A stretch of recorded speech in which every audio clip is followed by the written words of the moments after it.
Hi, friends!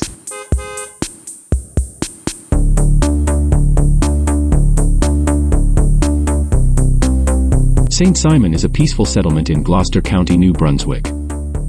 It is nestled in the Acadian Peninsula, surrounded by natural beauty. It's part of the Appalachian region of New Brunswick, characterized by rolling hills and rich landscapes. The area is known for its connection to the Bay of Fundy watershed and the St. John River Valley. St. Simon is predominantly a francophone community, where French is the primary language spoken. The local culture is vibrant, with strong ties to Acadian heritage and traditions. We hope you enjoy this glimpse into St. Simon and its picturesque surroundings.